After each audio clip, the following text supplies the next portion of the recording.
Hi hello welcome back to my channel. ಎಲ್ಲರೂ ಹೇಗಿದ್ದೀರಾ? I hope ನೀವೆಲ್ಲರೂ ಚೆನ್ನಾಗಿದ್ದೀರಾ ಅಂತೇಳಿ ಅನ್ಕೋತೀನಿ. ಸೊ ಇವತ್ತು ಸಂಡೇ ವ್ಲಾಗನ್ನು ಇವಾಗ ಸ್ಟಾರ್ಟ್ ಮಾಡ್ತಾ ಇದ್ದೀನಿ. ಅಂದರೆ ಕಂಟಿನ್ಯೂಷನ್ ವ್ಲಾಗ್, ನಿನ್ನೆ ವ್ಲಾಗ್ ಹಾಕಿದ್ನಲ್ಲ ಅದರದ್ದು ಕಂಟಿನ್ಯೂಷನ್. ನನ್ನ ತಂಗಿ ಆ್ಯನಿವರ್ಸರಿ ಎಲ್ಲ ಸೆಲೆಬ್ರೇಷನ್ ಮಾಡಿ ಇವಾಗ ಅವಳ ಹಸ್ಬೆಂಡ್ ಮನೆಗೆ ಹೋಗಿದ್ದಾಳೆ. ಸೊ ಅವಳ ಕಡೆಯಿಂದ ಟ್ರೀಟ್ ಮಂಗಳವಾರ ಕೊಡ್ತೀನಿ ಅಂತ ಹೇಳಿದ್ದಾಳೆ. ಯಾಕೆಂದರೆ ನನ್ನ ತಂಗಿ ಹಸ್ಬೆಂಡ್ ಇದ್ದಾರಲ್ವ, ಅವರು ಅಬುದಾಬಿಯಿಂದ ಇವತ್ತು ಬಂದಿರೋದು. ಸೊ ಅವ್ರ ಮನೆಯಲ್ಲೇ ಇದ್ದಾರೆ, ಅವರು ಬಂದಿಲ್ಲ ಇನ್ನು ನಮ್ಮ ಮನೆಗೆ ನಾಳೆ ಸಂಜೆ ಬರ್ತಾರೆ.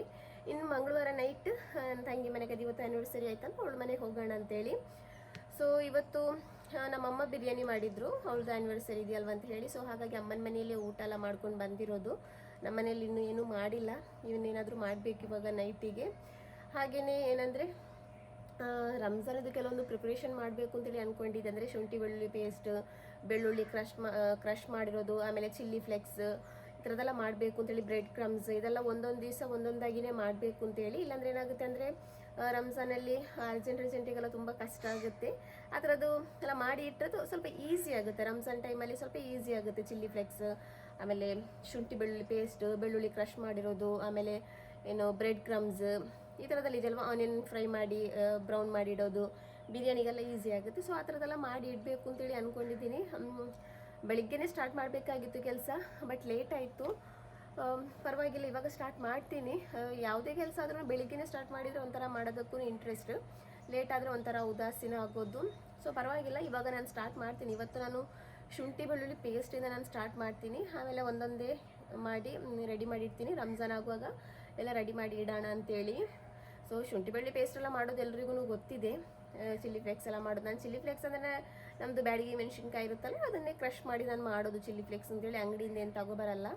ಸೊ ಅದನ್ನೆಲ್ಲ ಒಂದೊಂದಾಗಿಯೇ ರೆಡಿ ಮಾಡ್ತೀನಿ. ಎಲ್ಲವನ್ನೂ ನಿಮ್ಮ ಜೊತೆ ನಾನು ಶೇರ್ ಮಾಡ್ತೀನಿ, ಏನೇನಾಗುತ್ತೋ ಏನು ಅಂತೇಳಿ. ಹಾಗೆಯೇ ರಂಜಾನಲ್ಲೂ ಅದೇ ಥರ ಇಂಟ್ರೆಸ್ಟಿಂಗ್ ಆಗಿರುವಂತಹ ವೀಡಿಯೋಸ್ ಎಲ್ಲ ಮಾಡಬೇಕು ಅಂತೇಳಿ ಅಂದ್ಕೊಂಡಿದ್ದೀನಿ. ಒಳ್ಳೆ ರೆಸಿಪೀಸ್ ಎಲ್ಲ ನಿಮ್ಮ ಜೊತೆ ಶೇರ್ ಮಾಡಬೇಕು ಅಂತೆಲ್ಲ ಅಂದ್ಕೊಂಡಿದ್ದೀನಿ. ಇನ್ಶಾಲ್ಲ ನೋಡೋಣ ಹೇಗಾಗುತ್ತೆ ಅಂತೇಳಿ. ಅಡ್ವಾನ್ಸ್ ಆಗಿ ನಿಮ್ಗೆಲ್ರಿಗೂ ನಾನು ರಂಜಾನ್ ಮುಬಾರಕ್ಕೂ ಹೇಳ್ತಾ ಇದ್ದೀನಿ. ತುಂಬಾ ಖುಷಿ ಆಗ್ತಾ ಇದೆ ರಂಜಾನ್ ಬರೋದಂದ್ರೇ. ಇನ್ಶಾಲ್ಲ ಬುಧವಾರ ಗುರುವಾರ ಸ್ಟಾರ್ಟ್ ಆಗ್ಬೋದು, ಇನ್ನೂ ಕನ್ಫರ್ಮ್ ಆಗಿಲ್ಲ ಡೇಟ್ ಅಲ್ವಾ ಯಾವಾಗ ಸ್ಟಾರ್ಟ್ ಆಗೋದು ಅಂತೇಳಿ. ಸೊ ಇವಾಗ ನಾನು ಶುಂಠಿ ಬೆಳ್ಳುಳ್ಳಿ ಪೇಸ್ಟ್ ಮಾಡ್ತೀನಿ. ನಂತರ ಏನಾಗುತ್ತೋ ಅದು ನಿಮ್ಮ ಜೊತೆನೂ ನಾನಿಲ್ಲಿ ಶೇರ್ ಮಾಡ್ತೀನಿ. ಸೊ ಇಲ್ಲಿ ನಮ್ಮಮ್ಮ ಫೋನಲ್ಲಿ ಯಾರ ಹತ್ರನೂ ಕೂತ್ಕೊಂಡು ಮಾತಾಡ್ತಾ ಇದ್ದಾರೆ. ಯಾರ ಹತ್ರ ಅಂದರೆ ನನ್ನ ತಂಗಿರು ಯಾರಾದರೂ ಒಬ್ಬರು ಆಗಿರ್ಬೋದು, ಫೋನಲ್ಲಿ ಕೂತ್ಕೊಂಡು ಮಾತಾಡ್ತಾ ಇದ್ದಾರೆ. ಸೊ ಫ್ರೆಂಡ್ಸ್, ಇವಾಗ ನಾನು ಅಬ್ಸರ್ವ್ ಮಾಡಿರೋದು ಅಂದರೆ ನಾನು ಮಾಡೋ ವೀಡಿಯೋಸ್ ಇದೆಯಲ್ವ, ಅದನ್ನು ನಾನು ಒಂದ್ಸಲ ರಿಪೀಟ್ ಮಾಡಿ ನೋಡ್ತೀನಿ ಏನಾದರೂ ಮಿಸ್ಟೇಕ್ ಇದೆಯಾ ಅಂತೇಳಿ. ಸೊ ಇವಾಗ ನೋಡುವಾಗ ನನ್ನ ಕೈಯನ್ನು ನೋಡ್ತಾ ಇದ್ದೀನಿ, ಬರೀ ಈ ಥರ ಆಗ್ತಾ ಇದೆ. ನನಗೆ ಅವಾಗ ಗೊತ್ತಾಗಿಲ್ಲ, ನಾನು ಬರೀ ಮಾತಾಡುವಾಗ ನನ್ನ ಕೈನೂ ಮಾತಾಡುತ್ತೆ ಅಂತೇಳಿ. ನಾನು ಇವಾಗ ನೋಡಿರೋದು. ನಿಮ್ಮದೂ ಆ ಥರ ಆಗುತ್ತಾ ಅಂತೇಳಿ ನನಗೊಂದು ಕಮೆಂಟ್ ಮೂಲಕ ತಿಳಿಸಿ. ಯಾಕೆಂದರೆ ನಾನು ಜಾಸ್ತಿಯಾಗಿ ಮಾತಾಡುವಾಗ ನನ್ನ ಕೈನೂ ಏನು ಈ ಥರ ಮಾತಾಡ್ತಾ ಇರುತ್ತೆ, ಈ ಥರ ಎಲ್ಲ ಆಗ್ತಾ ಇರುತ್ತೆ. ನಿಮ್ಮದು ಆ ಥರ ಆಗುತ್ತೆ ಅಂತ ಹೇಳಿ ಕಂಟ್ರೋಲ್ ಮಾಡಬೇಕು. ಈ ಕೈನ ಇನ್ನೂ ಬಾಯಿ ಮಾತ್ರ ಮಾತಾಡಬೇಕು, ಕೈ ಈ ಥರ ಮಾತಾಡಬಾರ್ದು. ಸೊ ಇದನ್ನು ಕಂಟ್ರೋಲ್ ಮಾಡಿ ಹಿಡ್ಕೋಬೇಕು. ಸೊ ಏನು ಇವಾಗ ನಾನು ಅದೇ ಶುಂಠಿ ಬೆಳ್ಳುಳ್ಳಿ ಪೇಸ್ಟ್ ಇದೆಯಲ್ವ, ಅದನ್ನು ಇವಾಗ ಮಾಡೋದು ರೆಡಿ ಮಾಡ್ತೀನಿ. ಒಟ್ಟಿನಲ್ಲಿ ಬೆಳ್ಳುಳ್ಳಿ ಚೆನ್ನಾಗಿರೋದು ಸಿಕ್ಕಿದೆ ನೋಡಿ. ದೊಡ್ಡ ಇದು ಬರುತ್ತಲ್ವ ಕಲಿ ಅದರದ್ದು. ಸೊ ಇದರದೆಲ್ಲ ಈ ಥರ ತೆಗೆಯೋದಕ್ಕೆ ಸ್ವಲ್ಪ ಈಸಿ ಆಗುತ್ತೆ, ಚಿಕ್ಕದಾದರೆ ತುಂಬ ಕಷ್ಟ ಆಗುತ್ತೆ. ಸೊ ಇವಾಗ ಫಸ್ಟಿಗೆ ಇದನ್ನೆಲ್ಲ ನಾನು ರೆಡಿ ಮಾಡ್ತೀನಿ ಇವಾಗ. ಸೊ ನಂತರ ಏನಾಗುತ್ತೋ ಎಲ್ಲನೂ ನಿಮ್ಮ ಜೊತೆ ನಾನಿವತ್ತು ಏನು ಶೇರ್ ಮಾಡ್ತೀನಿ. ಸೊ ಇವಾಗ ನಾನು ಇದನ್ನು ರೆಡಿ ಮಾಡ್ತೀನಿ.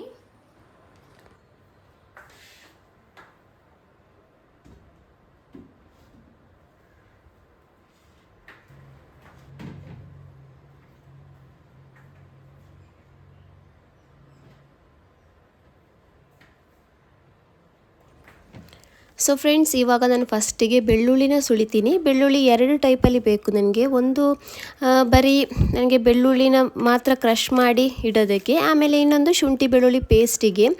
ಬರೀ ಕ್ರಷ್ ಮಾಡಿ ಇಡೋದು ಯಾಕೆಂದರೆ ಕೆಲವೊಂದು ಐಟಮ್ಸ್ಗಳಿಗೆ ನಾವು ಶುಂಠಿ ಹಾಕೋದಿರಲ್ಲ, ಬರೀ ಬೆಳ್ಳುಳ್ಳಿ ಮಾತ್ರ ಹಾಕೋದಿರುತ್ತೆ. ಆವಾಗ ಏನು ಅರ್ಜೆಂಟಲ್ಲಿ ಸಿಪ್ಪೆ ತೆಗೆದು ಅದನ್ನು ಚಾಪ್ ಮಾಡಿ ಅಥವಾ ಈ ಥರ ಮಾಡಿ ಹಾಕೋದೆಲ್ಲ ಸ್ವಲ್ಪ ಕಷ್ಟ ಆಗುತ್ತೆ. ಅದಕ್ಕೋಸ್ಕರ ಮೊದಲು ಅಂದರೆ ಬೆಳ್ಳುಳ್ಳಿನ ಬೇರೆಯೇ ನಾನು ಪೇಸ್ಟ್ ಮಾಡ್ಕೋತೀನಿ ಒಂದು ಸ್ವಲ್ಪ. ನಂತರ ಶುಂಠಿ ಬೆಳ್ಳುಳ್ಳಿ ಪೇಸ್ಟ್ ಮಾಡ್ಕೋತೀನಿ. ಇವಾಗ ಶುಂಠಿ ಬೆಳ್ಳುಳ್ಳಿ ಪೇಸ್ಟ್ ರೆಡಿಯಾಗಿದೆ. ಇವಾಗ ನೋಡಿ ಇಷ್ಟು ಮಾತ್ರ ನಾನು ಇವಾಗ ಮಾಡ್ತಾ ಇರೋದು, ಜಾಸ್ತಿ ಮಾಡ್ತಾ ಇಲ್ಲ. ಬೇಕಂದರೆ ನಾನು ಇದು ಖಾಲಿ ಆಗ್ತಾ ಬಂದರೆ ನಾನು ಮಧ್ಯದಲ್ಲಿ ಮಾಡ್ತೀನಿ, ಯಾಕೆಂದರೆ ಡೈಲಿ ಯೂಸ್ ಆಗಲ್ವಲ್ಲ. ಅಂದರೆ ಈ ಬರೀ ಬೆಳ್ಳುಳ್ಳಿದು ಶುಂಠಿ ಬೆಳ್ಳುಳ್ಳಿ ಪೇಸ್ಟ್ ಮಾತ್ರ ಡೈಲಿ ಎಲ್ಲ ಐಟಮ್ಸ್ಗಳಿಗೂ ಬೇಕು, ಬೆಳ್ಳುಳ್ಳಿ ಕೆಲವೊಂದು ಐಟಮ್ಸ್ಗಳಿಗೆ ಮಾತ್ರ. ಹಾಗಾಗಿ ಇವಾಗ ಸ್ವಲ್ಪ ಮಾಡ್ತೀನಿ, ಬಾಕಿ ಇರೋದನ್ನು ಏನು ಮಾಡ್ತೀನಿ ಅಂದರೆ ಖಾಲಿ ಆಗ್ತಾ ಬಂದಾಗ ಪುನೊಮ್ಮೆ ರೀಫಿಲ್ ಮಾಡ್ತೀನಿ. ಸೊ ಈ ಥರ ಎಲ್ಲ ಮಾಡಿ ಇಟ್ಟರೆ ಏನಾಗುತ್ತೆ ಅಂದರೆ ರಂಜಾನಲ್ಲಿ ಸ್ವಲ್ಪ ಈಸಿ ಆಗುತ್ತೆ. ಇನ್ನೂ ಕೆಲವು ಐಟಮ್ಸ್ಗಳು ಬಾಕಿ ಇದೆ ಮಾಡೋದು. ಇವತ್ತು ನನಗೆ ಎಷ್ಟಾಗಿದೆಯೋ ಅಷ್ಟನ್ನು ಮಾತ್ರ ನಾನು ಮಾಡಿರೋದು. ಇನ್ನು ನನಗೆ ಈರುಳ್ಳಿ ಬ್ರೌನ್ ಮಾಡಿ ಇಡೋದಿದೆ, ಆಮೇಲೆ ಬ್ರೆಡ್ ಕ್ರಮ್ಸ್ ಮಾಡಬೇಕು, ಈ ಥರದ್ದೆಲ್ಲ ಮಾಡಬೇಕು. ಇನ್ನು ಇವತ್ತು ಎಷ್ಟಾಯಿತು ಅಷ್ಟು ಮಾತ್ರ ಮಾಡಿರೋದು. ಸೊ ಇವಾಗ ನಾನು ಇದನ್ನು ಈ ಥರ ಒಂದು ಡಬ್ಬಕ್ಕೆ ಹಾಕಿ ಒಂದು ಅರ್ಧಷ್ಟು ಆಗಿರೋದಿದ್ದು, ನಾನು ಮುಕ್ಕಾಲು ಭಾಗದಷ್ಟು ಆಗಿದೆ. ಇದನ್ನು ಇವಾಗ ನಾನು ಫ್ರೀಸ್ ಮಾಡಿ ಇಡ್ತೀನಿ. ಬೆಳಿಗ್ಗೆ ಅಷ್ಟೊತ್ತಿಗೆ ಏನಾಗುತ್ತೆ ಅಂದರೆ ಗಟ್ಟಿ ಆಗುತ್ತೆ. ಆಮೇಲೆ ನಾವು ಕಟ್ ಮಾಡಿ ಕ್ಯೂಬ್ ಥರ ಮಾಡಿ ಇಡ್ಬೋದು, ಒಂದು ಡಬ್ಬದಲ್ಲಿ ಹಾಕಿ ಫ್ರೀಝರಲ್ಲಿ ಇಡ್ಬೋದು. ಹಾಗೆಯೇ ಕೆಲವೊಂದು ಐಟಮ್ಸ್ಗಳನ್ನು ಇನ್ನೂ ಮಾಡಬೇಕು ಅಂದ್ಕೊಂಡಿದ್ದೆ, ಅಂದರೆ ಡೀಪ್ ಫ್ರೀಸ್ ಮಾಡಿ ಇಡುವಂತಹ ಕಟ್ಲೆಟ್ಸ್, ಆಮೇಲೆ ನಗ್ಗೆಟ್ಸ್ ಎಲ್ಲ ಮಾಡಬೇಕು ಅಂತೇಳಿ ಅಂದ್ಕೊಂಡಿದ್ದೆ. ಬಟ್ ನನಗೆ ಟೈಮ್ ಸಿಕ್ಕಿಲ್ಲ, ಒಂದಲ್ಲ ಒಂದು ಕೆಲಸದಲ್ಲಿ ಬ್ಯುಸಿ ಥರ ಆಗ್ತಾಯಿದೆ, ಸೊ ಮಾಡಿಲ್ಲ. ಆದರೆ ನಾನು ರಂಜಾನ್ಗಿಂತ ಮೊದಲು ಮಾಡ್ತೀನಿ, ಇಲ್ಲಾಂದರೆ ಡೈಲಿ ರಂಜಾನ್ ದಿವಸನೇ ಇಫ್ತಾರಿಗೆ ಪ್ರಿಪ್ರೇಷನ್ ಮಾಡ್ತೀನಲ್ವ, ಆವಾಗಲೇ ಮಾಡ್ತೀನಿ ಅಂತೇಳಿ. ಸೊ ಇವಾಗ ನಾನಿಲ್ಲಿ ಚಿಲ್ಲಿ ಫ್ಲೆಕ್ಸ್ ಇದೆಯಲ್ಲ ಅದನ್ನು ಮಾಡ್ತಾಯಿದ್ದೀನಿ. ಇದನ್ನು ನಾನು ಬ್ಯಾಡಗಿ ಮೆಣಸಿನ್ಕಾಯಿಂದನೇ ಮಾಡ್ತಾ ಇರೋದು, ಇದಕ್ಕೆ ಬೇರೆ ಮೆಣಸಿನ್ಕಾಯನ್ನು ಯೂಸ್ ಮಾಡ್ತಾ ಇಲ್ಲ. ಮನೇಲಿರುವಂತಹ ಬ್ಯಾಡಗಿ ಮೆಣಸಿನ್ಕಾಯಿ ಇದೆಯಲ್ವ ಅದನ್ನೇ ನಾವು ಚೆನ್ನಾಗಿ ಕ್ರಷ್ ಮಾಡಿದರೆ ಆಯಿತು. ಸೊ ಇವಾಗ ಅದೇ ಚಿಲ್ಲಿ ಫ್ಲೆಕ್ಸ್ ರೆಡಿ ಮಾಡ್ತಾ ಇದ್ದೀನಿ. ಹಾಗೆಯೇ ಫ್ರೆಂಡ್ಸ್, ಯಾರಾದರೂ ನನ್ನ ಚಾನಲ್ನ ಸಬ್ಸ್ಕ್ರೈಬ್ ಮಾಡದೇ ನೋಡ್ತಾ ಇದ್ದರೆ ಪ್ಲೀಸ್ ಒಂದು ಸಬ್ಸ್ಕ್ರೈಬ್ ಮಾಡ್ಕೊಳ್ಳಿ. ಫ್ರೀ ಆಫ್ ಕಾಸ್ಟ್ ಆಗಿರುತ್ತೆ, ಏನು ದುಡ್ಡೇನು ಕಟ್ಟಾಗಲ್ಲ. ಆದ್ರೂ ಸಬ್ಸ್ಕ್ರೈಬ್ ಮಾಡಲ್ಲ, ಯಾಕೆಂತೇಳಿ ಗೊತ್ತಿಲ್ಲ. ವಿಡಿಯೋ ನೋಡ್ತಾರೆ ಬಟ್ ಸಬ್ಸ್ಕ್ರೈಬ್ ಮಾಡ್ಕೊಳ್ಳಲ್ಲ. ಪ್ಲೀಸ್ ಫ್ರೆಂಡ್ಸ್, ನಮ್ಮ ವಿಡಿಯೋ ಇಷ್ಟ ಆದರೆ ಪ್ಲೀಸ್ ಸಬ್ಸ್ಕ್ರೈಬ್ ಮಾಡ್ಕೊಳ್ಳಿ, ನಮಗೂ ಸಪೋರ್ಟ್ ಮಾಡಿ. ನಾವು ಅಂದರೆ ನಮ್ಮ ಸಬ್ಸ್ಕ್ರೈಬರ್ಸ್ ಕಮ್ಮಿ ಇದ್ದಾರೆ ಅಂತೇಳಿ ನೋಡಿ ಸಬ್ಸ್ಕ್ರೈಬ್ ಮಾಡದೇ ಇರಬೇಡಿ. ನಮ್ಮ ವಿಡಿಯೋ ನೋಡಿ ನಿಮಗೆ ಇಷ್ಟ ಆದರೆ ಸಬ್ಸ್ಕ್ರೈಬ್ ಮಾಡ್ಕೊಳ್ಳಿ. ಕೆಲವೊಬ್ಬರು ಅಂದರೆ ಇರ್ತಾರೆ, ಕೆಲವರು ಸಬ್ಸ್ಕ್ರೈಬ್ ಮಾಡಲ್ಲ, ಬಟ್ ಇಷ್ಟ ಆದರೆ ಸಬ್ಸ್ಕ್ರೈಬ್ ಮಾಡ್ಕೊಳ್ಳಿ. ಹಾಗೆಯೇ ಇಲ್ಲಿ ಹಸಿರು ಮೆಣಸಿನ್ಕಾಯಿ ಇದೆಯಲ್ವ ಅದೂ ಇವಾಗ ಇದರದ್ದು ಅದೇ ತೊಟ್ಟೆಲ್ಲ ತೆಗೆದು ಚೆನ್ನಾಗಿ ವಾಶ್ ಮಾಡಿ ಕೆಲವೊಂದನ್ನು ಹಾಗೇ ಡಬ್ಬದಲ್ಲಿ ಹಾಕಿಡ್ತೀನಿ. ಇನ್ನು ಸ್ವಲ್ಪ ನಾನೇನು ಮಾಡ್ತೀನಿ ಅಂದರೆ ಕ್ರಷ್ ಮಾಡಿ ಅದೇ ಐಸ್ ಕ್ಯೂಬ್ ಥರ ಮಾಡಿ ಅದನ್ನು ಫ್ರೀಸ್ ಮಾಡಿ ಅದನ್ನು ಫ್ರೀಝರಲ್ಲಿ ಇಡ್ತೀನಿ. ಅದೂ ನಮಗೆ ಒಂದೊಂದು ರೆಸಿಪಿಗಳಿಗೆ ಬರೀ ಚಿಲ್ಲಿ ಪೇಸ್ಟ್ ಹಾಕೋದಿರುತ್ತಲ್ವ, ಆವಾಗ ಆ ಥರ ಕ್ಯೂಬ್ ಮಾಡಿರೋದನ್ನು ಹಾಕಿದರೆ ಒಂದು ಕ್ಯೂಬ್ ಹಾಕಿದರೆ ಸಾಕಾಗುತ್ತೆ. ಸೊ ಅದಕ್ಕೋಸ್ಕರ ಇವಾಗ ನಾನು ಇದನ್ನು ಚೆನ್ನಾಗಿ ವಾಶ್ ಮಾಡ್ತಾ ಇದ್ದೀನಿ. ತುಂಬಾ ಬೇಜಾರಾಗುತ್ತೆ. ಅಂದರೆ ಏನಂದರೆ ನಾವು ಡೈಲಿ ವೀಡಿಯೋ ಮಾಡೋದಂದರೆ ಅಷ್ಟೊಂದು ಈಸಿ ಇಲ್ಲ, ಸ್ವಲ್ಪ ಕಷ್ಟ ಆಗುತ್ತೆ ನಮಗೂ. ನಾರ್ಮಲ್ ಕೆಲಸ ಮಾಡೋದಕ್ಕೆ ಒಂದು ಅರ್ಧ ಗಂಟೆ ಹಿಡಿದ್ರೆ, ಅಂದರೆ ಇವಾಗ ಒಂದು ಅಡುಗೆ ಮಾಡೋದಕ್ಕೆ ಒಂದು ಅರ್ಧ ಗಂಟೆ ಹಿಡಿದ್ರೆ, ನಮಗೆ ವೀಡಿಯೋ ಮಾಡುವಾಗ ಕಮ್ಮಿ ಅಂದ್ರೂ 1.5 hours ಹಿಡಿಯುತ್ತೆ ವೀಡಿಯೋ ಮಾಡುವಾಗ. ಸೊ ಅದರಲ್ಲೂ ಬೇರೆ ಡೈಲಿ ಒಂದು ಸಬ್ಸ್ಕ್ರೈಬರ್ಸೂ ಆಗೋದು ತುಂಬಾ ಕಷ್ಟ. ಆ ಥರ ಆಗುವಾಗ ತುಂಬ ಬೇಜಾರಾಗುತ್ತೆ ನಮಗೆ. ಅಂದರೆ ಕಮೆಂಟೆಲ್ಲ ಒಳ್ಳೊಳ್ಳೆದು ಬರುತ್ತೆ ವೀಡಿಯೋ ನೋಡ್ತಾ ಇರೋರು. ನಮ್ಗನ್ಸೋ ವೀಡಿಯೋ ಚೆನ್ನಾಗಿದೆ, ನಮ್ಮ ವೀಡಿಯೋಗೂ ಕೆಲವರು ವೆಯ್ಟ್ ಮಾಡ್ತಾರೆ. ವೀಡಿಯೋ ಹಾಕೋದು ಸ್ವಲ್ಪ ಲೇಟ್ ಆದರೆ ಯಾಕೆ ಇನ್ನೂ ವ್ಲಾಗ್ ಬಂದಿಲ್ಲ ಅಂತಲೂ ಕೇಳ್ತಾರೆ. ಅದೆಲ್ಲ ನೋಡುವಾಗ ತುಂಬಾ ಖುಷಿ ಆಗುತ್ತೆ. ಆದ್ರೂ ಸಬ್ಸ್ಕ್ರೈಬ್ ಆಗಲ್ವಲ್ಲ ಅಂತೇಳಿ ಒಂದು ಬೇಜಾರಾಗುತ್ತೆ. ಸೊ ಫ್ರೆಂಡ್ಸ್, ನಾನು ನಿಮ್ಮ ಹತ್ರ ಒಂದೇ ಕೇಳ್ಕೊಳ್ಳೋದು, ನಮ್ಮ ವೀಡಿಯೋ ಇಷ್ಟ ಆದರೆ ಪ್ಲೀಸ್ ನಮ್ಮ ಚಾನಲ್ಗೆ ಸಬ್ಸ್ಕ್ರೈಬ್ ಮಾಡಿ. ಹಾಗೆಯೇ ಹೊಸದಾಗಿ ನಮ್ಮ ಚಾನಲ್ಗೆ ವಿಸಿಟ್ ಮಾಡಿರೋರು ಸಬ್ಸ್ಕ್ರೈಬ್ ಮಾಡೋದೇ ಹೋಗಬೇಡಿ, ಸಬ್ಸ್ಕ್ರೈಬ್ ಮಾಡ್ಕೊಂಡು ಹೋಗಿ. ಒಂದು ವೀಡಿಯೋ ಇಷ್ಟ ಆದರೆ ಲೈಕ್ ಕೊಡಿ, ನಿಮ್ಗೆ ಏನಾದರೂ ತಿಳಿಸ್ಬೇಕಂದ್ರೆ ಕಮೆಂಟ್ ಮೂಲಕ ತಿಳಿಸಿ. ಸೊ ಇಲ್ಲಿ ನಾನೊಂದಿಷ್ಟು ಹಸಿರು ಮೆಣಸಿನ್ಕಾಯಿನ ಇಲ್ಲಿ ಚೆನ್ನಾಗಿ ವಾಶ್ ಮಾಡಿ ಇದನ್ನು ಒಣಗಿಸಿ ಸ್ವಲ್ಪ ಹೊತ್ತು ಫ್ಯಾನಿಗೂ ಇಡ್ತೀನಿ. ಆವಾಗ ಏನಾಗುತ್ತೆ ಅಂದರೆ ಫುಲ್ಲು ಡ್ರೈ ಆಗುತ್ತೆ. ಹಸಿ ನೀರು ಜೊತೆಗೆ ಇಟ್ಟರೆ ಏನಾಗುತ್ತೆ ಅಂದರೆ ಅದು ಫ್ರಿಜ್ಜಲ್ಲಿ ಇಟ್ಟಾಗ ಹಾಳಾಗುತ್ತೆ ಬೇಗ, ಅದರೊಳಗಡೆ ನೀರು ತುಂಬಿಕೊಳ್ಳುತ್ತೆ. ಅದಕ್ಕೋಸ್ಕರ ಇದನ್ನು ಚೆನ್ನಾಗಿ ಡ್ರೈ ಆಗೋದಕ್ಕೆ ಇಡಬೇಕು. ಇನ್ನು ಕೆಲವನ್ನು ನಾನಿಲ್ಲಿ ಮಿಕ್ಸಿ ಜಾರಿಗೆ ಹಾಕಿ ಇದನ್ನು ಕ್ರಷ್ ಮಾಡಿಕೊಂಡು ಐಸ್ ಇದು ಟ್ರೇ ಬರುತ್ತಲ್ವ ಅದಕ್ಕೆ ಹಾಕಿ ಫ್ರೀಸ್ ಮಾಡಿ ಇಟ್ಕೋತೀನಿ.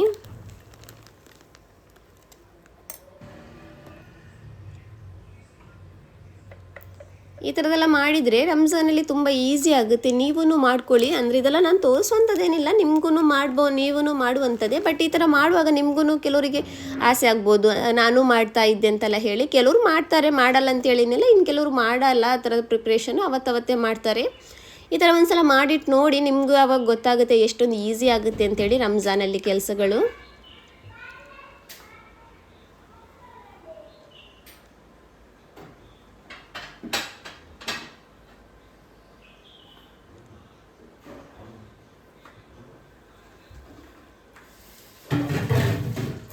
ಹ್ಯಾಂಡ್ ರೈಟಿಂಗ್ ಚಂದ ಇಲ್ಲಿ ಇದೆಲ್ಲ ಮಾಡೋಷ್ಟೊತ್ತಿಗೆ ಟೈಮ್ ಆಗಿಬಿಟ್ಟಿತ್ತು. ಸಂಜೆ ಒಂದು 5:30 ಅಷ್ಟೊತ್ತಿಗೆ ನಿಂತಿದ್ದು ನಾನು ಮಾಡೋಷ್ಟೊತ್ತಿಗೆ ಅಂದರೆ 9:30 10 ಗಂಟೆ ಆಗ್ತಾ ಬಂದಿತ್ತು ಇದೆಲ್ಲ ರೆಡಿ ಮಾಡೋಷ್ಟೊತ್ತಿಗೆ. ಸೊ ಇವಾಗ ಇದನ್ನು ನಾನು ಸ್ವಲ್ಪ ಫ್ಯಾನಿಗೂ ಇಟ್ಟಿದ್ದೆ ಚೆನ್ನಾಗಿ ಒಣಗಲಿ ಅಂತೇಳಿ. ಸೊ ಇವಾಗ ಇದು ಚೆನ್ನಾಗಿ ಒಣಗಿದೆ. ಇದನ್ನು ಇವಾಗ ನಾನು ಡಬ್ಬಕ್ಕೆ ಹಾಕಿ ಇಡ್ತಾ ಇದ್ದೀನಿ. ನಾನು ಇದಕ್ಕಿಂತೇಳಿ ಬೇರೆ ಡಬ್ಬಗಳೇನು ತಗೊಂಡಿಲ್ಲ. ನಾನು ಕಿಚನಲ್ಲಿ ಸ್ಟೋರೇಜಿಗೆ ಅಂತೇಳಿ ಹೊಸ ಡಬ್ಬಗಳು ತಗೊಂಡಿದ್ನಲ್ಲ, ಅವಾಗ ಈ ಥರ ಹಳೆ ಡಬ್ಬಗಳೆಲ್ಲ ಇತ್ತಲ್ಲ ಅದನ್ನೆಲ್ಲ ಚೆನ್ನಾಗಿ ವಾಶ್ ಮಾಡಿ ಇಟ್ಟಿದ್ದೆ. ಈ ಥರ ಫ್ರಿಜ್ಜಲ್ಲಿ ಏನಾದರೂ ಇಡೋದಕ್ಕಾಗುತ್ತೆ ಅಂತೇಳಿ. ಸೊ ಇವಾಗ ಇದೇ ಯೂಸ್ ಆಗ್ತಾ ಇದೆ, ಇದನ್ನೇ ಯೂಸ್ ಮಾಡ್ತೀನಿ. ಸೊ ಫ್ರೆಂಡ್ಸ್, ಇದು ನೆಕ್ಸ್ಟ್ ಡೇ ಅಂದರೆ ಮಂಡೇ ಮಾರ್ನಿಂಗ್. ಇವಾಗ ಇದಕ್ಕಿಂತ ಮೊದಲಾಗಿರೋದೆಲ್ಲ ಸಂಡೇ ನೈಟಿಂದ ಅಂದರೆ ಈವ್ನಿಂಗಿಂದ ಮಾಡಿರುವಂತಹ ವೀಡಿಯೋಸು. ಇದು ಮಂಡೇ ಮಾರ್ನಿಂಗ್. ನಾನು ಪೂರಿನೂ ಒಂದು ಒಳ್ಳೆ ಬಾಜಿ ಥರ ಮಾಡಿದ್ದೆ. ಬಾಜಿ ಅಲ್ಲ, ಒಂಥರ ಆಲೂಗಡ್ಡೆದು ಏನೋ ಒಂಥರ ಮಸಾಲ ಥರ ಮಾಡಿದ್ದೆ. ಅದನ್ನ ನಿನ್ನೆ ಮಾಡುವಾಗ ನನ್ನ ಮಗಳಿತ್ತಿಲ್ಲ ಮನೆಯಲ್ಲಿ, ಅವಳು ಅಮ್ಮನ ಮನೆಯಲ್ಲಿದ್ಲು. ಸೊ ಇವತ್ತು ಹೇಳಿದ್ಲು ರಾತ್ರಿನೇ ನನಗೆ ಟಿಫಿನ್ಗೆ ಬೆಳಿಗ್ಗೆ ಅದೇ ಮಾಡಿ ಕೊಡಬೇಕು ಅಂತೇಳಿ. ಸೊ ಅದನ್ನು ಮಾಡ್ತಾಯಿದ್ದೀನಿ. ಹಾಗೆಯೇ ಆ ರೆಸಿಪಿ ಇದೆಯಲ್ವ, ಆಲೂಗಡ್ಡೆದು ಪಲ್ಯ ಇದೆಯಲ್ವ, ಪಲ್ಯ ಅಲ್ಲ ಒಂಥರ ಮಸಾಲ ಅಂತ ಹೇಳಿದ್ನಲ್ಲ, ಅದು ತುಂಬಾ ಟೇಸ್ಟಿಯಾಗಿ ಬಂದಿತ್ತು. ಸೊ ಅದಕ್ಕೋಸ್ಕರ ನಿಮ್ಮ ಜೊತೆನೂ ಇದರದ್ದು ರೆಸಿಪಿ ಶೇರ್ ಮಾಡೋಣ ಅಂತೇಳಿ ಇವಾಗ ಶೇರ್ ಮಾಡ್ತಾ ಇದ್ದೀನಿ. ಸೊ ಇಲ್ಲಿ ಎಣ್ಣೆ ಇಟ್ಟಿದ್ದೀನಿ. ಎಣ್ಣೆ ಬಿಸಿ ಆದಮೇಲೆ ಇದಕ್ಕೆ ನಾನು ಸ್ವಲ್ಪ ಜೀರಿಗೆ ಹಾಕೋತಾ ಇದ್ದೀನಿ. ಹಾಗೆಯೇ ಒಂದೆರಡು ಪೀಸು ಒಂದೆರಡು ಲವಂಗ, ಒಂದು ಅರ್ಧ ಚಕ್ಕೆ ಹಾಕ್ಕೊಂಡಿದ್ದೀನಿ. ಹಾಕಿ ನಂತರ ಇದಕ್ಕೆ ಸ್ಲೈಸ್ ಮಾಡ್ಕೊಂಡಿರುವಂತಹ ಈರುಳ್ಳಿ ಇದೆಯಲ್ವ ಅದನ್ನು ಹಾಕಿ ನಾನು ಚೆನ್ನಾಗಿ ಫ್ರೈ ಮಾಡ್ಕೋತಾ ಇದ್ದೀನಿ. ಅದು ಫ್ರೈ ಆಗ್ತಾ ಇದೆ ಅಲ್ಲಿ. ಅಷ್ಟೊತ್ತಿಗೆ ನಾನು ಅದೇ ಬೆಳ್ಳುಳ್ಳಿ ಇಟ್ಟಿದ್ನಲ್ಲ ಫ್ರಿಜ್ಜಲ್ಲಿ, ಅದನ್ನು ಇವಾಗ ಕಟ್ ಮಾಡಿ ತಗೋತಾ ಇದ್ದೀನಿ. ಸೊ ಈ ಥರ ಕಟ್ ಮಾಡಿ ತಗೊಂಡ್ರೆ ಒಂದೊಂದೇ ಪೀಸ್ ಹಾಕೋದಕ್ಕೆ ಚೆನ್ನಾಗಾಗುತ್ತೆ. ಅದಕ್ಕೋಸ್ಕರ ನೋಡಿ, ಕ್ಯೂಬ್ ಥರ ಚೆನ್ನಾಗಿ ಸಿಗುತ್ತೆ. ನಮ್ಮ ಹತ್ರ ಕ್ರಷ್ ಮಾಡೋದು ಬರುತ್ತೆ, ಅಂದರೆ ಕೆಲವೊಬ್ಬರ ಹತ್ರ ಮಿಕ್ಸಿಯಲ್ಲೇ ಬರುತ್ತೆ ಆ ಥರ ಏನು ಚಾಪ್ ಮಾಡುವಂಥದ್ದು. ಅದಿದ್ರೆ ಇನ್ನೂ ಈಸಿ ಆಗುತ್ತೆ. ಬಟ್ ನಮ್ಮದು ಮಿಕ್ಸಿಯಲ್ಲಿ ಫುಲ್ಲು ಏನಾಗುತ್ತೆ ಅಂದರೆ ಫುಲ್ಲು ಪೇಸ್ಟ್ ಥರ ಆಗಿಬಿಡುತ್ತೆ. ಪರವಾಗಿಲ್ಲ, ಆ ಥರ ಆದ್ರೂ ಏನೂ ಆಗಲ್ಲ.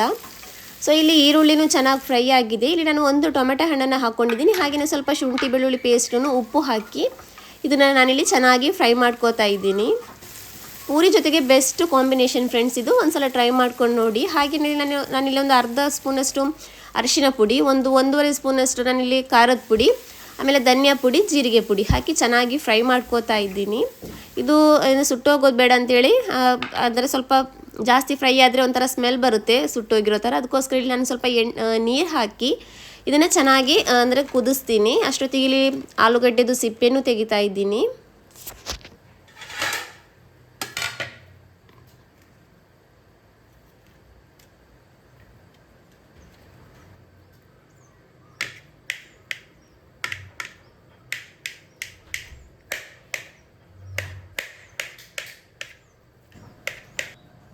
ಇವಾಗ ಸಿಪ್ಪೆ ತೆಗೆದು ಕಟ್ ಮಾಡಿರುವಂತಹ ಆಲೂಗಡ್ಡೆ ಇದೆಯಲ್ವ, ನಾವಿಲ್ಲಿ ರೆಡಿ ಮಾಡ್ಕೊಂಡಿರುವಂತಹ ಮಸಾಲೆ ಇದೆಯಲ್ವ ಅದಕ್ಕೆ ಹಾಕಿ ಚೆನ್ನಾಗಿ ಮಿಕ್ಸ್ ಮಾಡ್ಕೊಳ್ಳೋಣ. ನಂತರ ಇದಕ್ಕೆ ನೀರು ಹಾಕಿದರೆ ಆಯಿತು.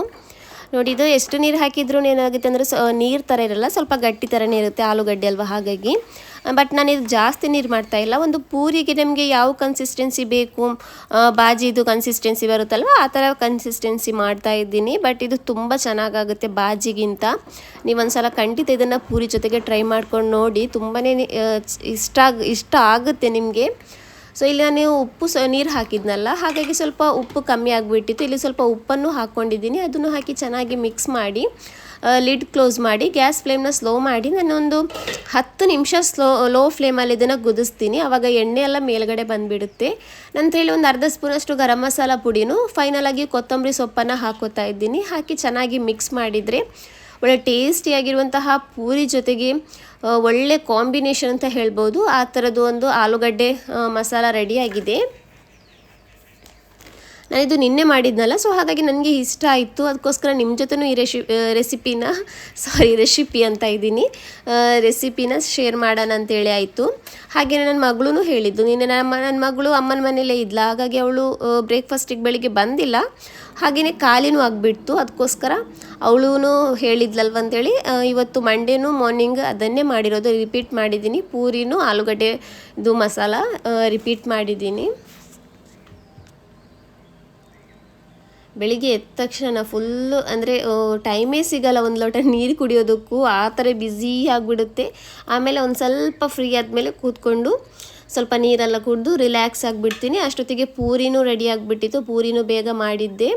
ನೋಡಿ ಒಳ್ಳೆ ಟೇಸ್ಟಿಯಾಗಿ ಕಾಣಿಸ್ತಾ ಇದೆ. ನಿಮಗೂ ಇದು ತುಂಬಾ ಇಷ್ಟ ಆಗುತ್ತೆ. ನೀವು ಇದನ್ನು ಟ್ರೈ ಮಾಡಿ, ಇಷ್ಟ ಆದರೆ ನನಗೆ ಕಮೆಂಟ್ ಮೂಲಕ ತಿಳಿಸಿ ನಿಮಗೂ ಇಷ್ಟ ಆಗಿದೆಯಾ ಅಂತೇಳಿ. ನನ್ನ ಪೂರಿದು ಸೈಜ್ ನೋಡಿಬಿಡಿ, ಒಂದೊಂದು ಪೂರಿ ಒಂದೊಂದು ಸೈಜಲ್ಲಿದೆ. ಬಟ್ ಪೂರಿ ಅಂತೂ ಚೆನ್ನಾಗಿದೆ, ಒಂದು ಚೂರು ಎಣ್ಣೆ ಹಿಡಿಯಲ್ಲ. ನೋಡಿ ಯಾವ ಥರ ಇದೆ ಅಂತೇಳಿ, ತುಂಬಾ ಚೆನ್ನಾಗಾಗುತ್ತೆ. ಸೊ ಇಲ್ಲಿ ರೆಡಿಯಾಗಿದೆ ಅದು ಹಸಿರು ಮೆಣಸಿನ್ಕಾಯ್ದು ಪೇಸ್ಟನ್ನು ನಾನಿಲ್ಲಿ ಕ್ಯೂಬ್ ಥರ ಮಾಡಿದ್ನಲ್ಲ, ಅದೂ ರೆಡಿಯಾಗಿದೆ. ಇವಾಗ ಇದನ್ನೆಲ್ಲ ತೆಗೆದು ನಾನು ಏನು ಮಾಡ್ತೀನಿ ಅಂದರೆ ಒಂದು ಡಬ್ಬದಲ್ಲಿ ಹಾಕಿ ಫ್ರೀಝರಲ್ಲೇ ಇಟ್ಬಿಡ್ತೀನಿ ಇದನ್ನು. ಆವಾಗ ಏನೂ ಆಗಲ್ಲ, ಚೆನ್ನಾಗೇ ಇರುತ್ತೆ. ಹಾಗೇನೆ ಇಲ್ಲಿ ಬೆಳ್ಳುಳ್ಳಿನೂ ನೋಡಿ, ಇದನ್ನು ಕಟ್ ಮಾಡಿ ತೆಗೆದಿದ್ನಲ್ಲ, ಇದನ್ನು ರೆಡಿ ಇದೆ. ಇವಾಗ ಇದೆಲ್ಲವನ್ನು ನಾನು ಒಂದು ಡಬ್ಬದಲ್ಲಿ ಹಾಕಿ ಎತ್ತಿಡ್ತೀನಿ. ಇಲ್ಲಿ ನಾನು ಅದೇ ಬೆಳ್ಳುಳ್ಳಿದು ಪೇಸ್ಟ್ ಮಾಡಿರೋದು, ಆಮೇಲೆ ಹಸಿರು ಮೆಣಸಿನ್ಕಾಯಿ, ಶುಂಠಿ ಬೆಳ್ಳುಳ್ಳಿ ಪೇಸ್ಟ್, ಆಮೇಲೆ ಬ್ರೆಡ್ ಕ್ರಮ್ಸ್, ಆಮೇಲೆ ಹಸಿರು ಮೆಣಸಿನ್ಕಾಯಿನ ಚೆನ್ನಾಗಿ ವಾಶ್ ಮಾಡಿ ಡ್ರೈ ಮಾಡಿ ಡಬ್ಬದಲ್ಲಿ ಹಾಕಿ ಇಟ್ಟಿದ್ದೀನಿ. ಸೊ ಈ ಥರ ಸಿಂಪಲ್ ಆಗಿರುವಂತಹ ಕೆಲವೊಂದು ಪ್ರಿಪ್ರೇಷನ್ಸ್ ಆಗಿದೆ. ಇನ್ನು ಬಾಕಿ ಇರೋದನ್ನು ಇನ್ನು ಮುಂದಿನ ವೀಡಿಯೋಗಳಲ್ಲಿ ನಾನು ಮಾಡಿದರೆ ತೋರಿಸ್ತೀನಿ. ಮಾಡೋಕ್ಕಾಗುತ್ತೆ ಇಲ್ಲೋ ಗೊತ್ತಿಲ್ಲ. ಇವಾಗ ಹಸ್ಬೆಂಡೂ ಡ್ಯೂಟಿ ಹೋಗಿದ್ದಾರೆ. ಸೊ ಅವರು ಸಂಜೆ ಬೇಗ ಬಂದರೆ ತಗೊಬರ್ಬೋದು, ಲೇಟ್ ಆದರೆ ತಗೊಬರೋಕ್ಕಾಗಲ್ಲ. ಸೊ ಫ್ರೆಂಡ್ಸ್, ಈ ವಿಡಿಯೋನ ನಾನು ಇಲ್ಲಿಗೇ ಎಂಡ್ ಮಾಡ್ತಾ ಇದ್ದೀನಿ. ನಮ್ಮ ವಿಡಿಯೋ ನಿಮಗೆ ಇಷ್ಟ ಆದರೆ ಪ್ಲೀಸ್ ನಮ್ಮ ಚಾನಲ್ನ ಸಬ್ಸ್ಕ್ರೈಬ್ ಮಾಡ್ಕೊಳ್ಳಿ. ಹಾಗೆಯೇ ಯಾರಾದರೂ ಹೊಸದಾಗಿ ನಮ್ಮ ಚಾನಲ್ಗೆ ವಿಸಿಟ್ ಮಾಡಿದರೆ, ಸಬ್ಸ್ಕ್ರೈಬ್ ಮಾಡದೇ ನಮ್ಮ ವಿಡಿಯೋನ ನೋಡ್ತಾ ಇದ್ದರೆ ಪ್ಲೀಸ್ ಸಬ್ಸ್ಕ್ರೈಬ್ ಮಾಡಿ, ನಮಗೂ ಸಪೋರ್ಟ್ ಮಾಡಿ ಅಂತೇಳಿ ನಾನು ಈ ವಿಡಿಯೋದ ಮೂಲಕ ನಿಮ್ಮೆಲ್ಲ ಹತ್ರನೂ ಕೇಳ್ಕೊತಾ ಇದ್ದೀನಿ. ಸೊ ಇನ್ನು ಸಿಗೋಣ ನೆಕ್ಸ್ಟ್ ವಿಡಿಯೋದಲ್ಲಿ. Thank you for watching.